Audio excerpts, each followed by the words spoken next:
اعوذ باللہ من الشیطان الرجیم بسم اللہ الرحمن الرحیم الصلاۃ والسلام علیک یا سیدی یا رسول اللہ وعلی آلک واصحابک یا سیدی یا حبیب اللہ۔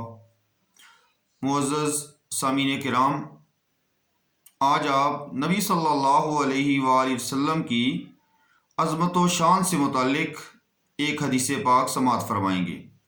ایک ایسی حدیث پاک سماعت فرمائیں گے کہ جس کو سننے کے بعد جو نبی صلی اللہ علیہ وسلم کے ساتھ محبت رکھنے والے ہیں وہ خوشی سے جھوم اٹھیں گے، اتنے وہ مسرور ہوں گے۔ یہ حدیث پاک دلائل الخیرات کے حوالے سے ذکر کی جا رہی ہے۔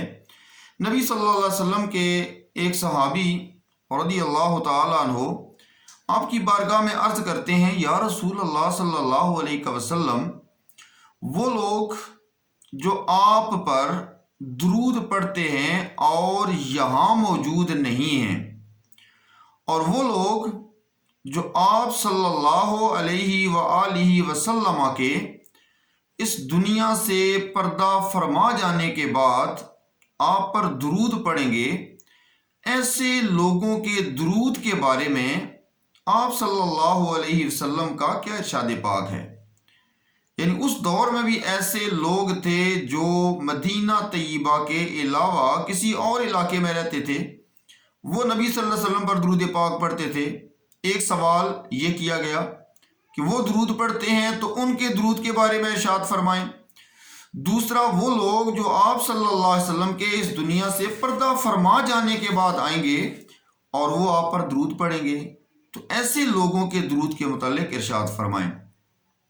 تو میرے اور آپ کے آقا صلی اللہ علیہ وسلم نے ایک ایسا جواب ارشاد فرمایا جو قیامت تک آنے والے لوگوں کے لیے رہنما ہے۔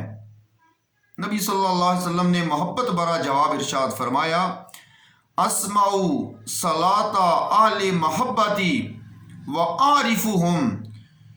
ارشاد فرمایا کہ جو آدمی محبت کے ساتھ مجھ پر درود پاک پڑھے گا، میں اس کا درود پاک خود سنتا ہوں اور اس بندے کو پہچانتا بھی ہوں۔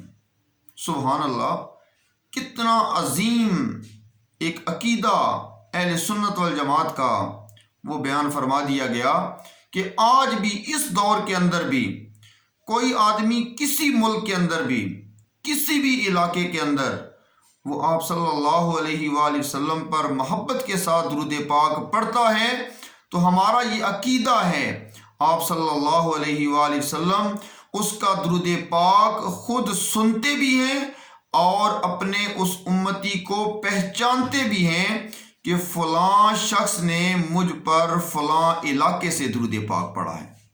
یہ ہماری خوش نصیبی ہے کہ آج ہم اپنے ملک کے اندر، اپنے گھروں کے اندر، اپنے شہروں کے اندر بیٹھ کر درود پاک پڑھیں گے۔ آپ صلی اللہ علیہ وآلہ وسلم ہمارا درود پاک خود سماعت بھی فرمائیں گے اور اپنے امتیوں کو پہچانیں گے کہ کون مجھ پر درود پاک پڑھ رہا ہے۔ اللہ تعالیٰ سے دعا ہے اللہ تعالیٰ ہمیں نبی صلی اللہ علیہ وآلہ وسلم پر خلوص نیت کے ساتھ، سچے دل کے ساتھ، محبت رکھتے ہوئے درود پاک پڑھنے کی توفیق عطا فرمائے۔ اور حدیث پاک کے آخر میں ارشاد فرمایا کہ جو آدمی محبت سے مجھ پر درود پاک نہیں پڑھے گا تو اس کا درود پاک فرشتے میرے دربار میں پہنچا دیتے ہیں۔ تو درود پاک ہر حالت میں مقبول و منظور ہے۔ اگر محبت سے پڑھے گا تو خود نبی صلی اللہ علیہ وسلم سماعت فرمائیں گے، اپنے اس امتی کو پہچانیں گے، اور اگر محبت سے نہ بھی پڑھا گیا پھر بھی درود رائے گاہ نہیں جائے گا، بلکہ اس کا درود پاک فرشتے نبی صلی اللہ علیہ وآلہ وسلم کی بارگاہ میں پیش کر دیں گے۔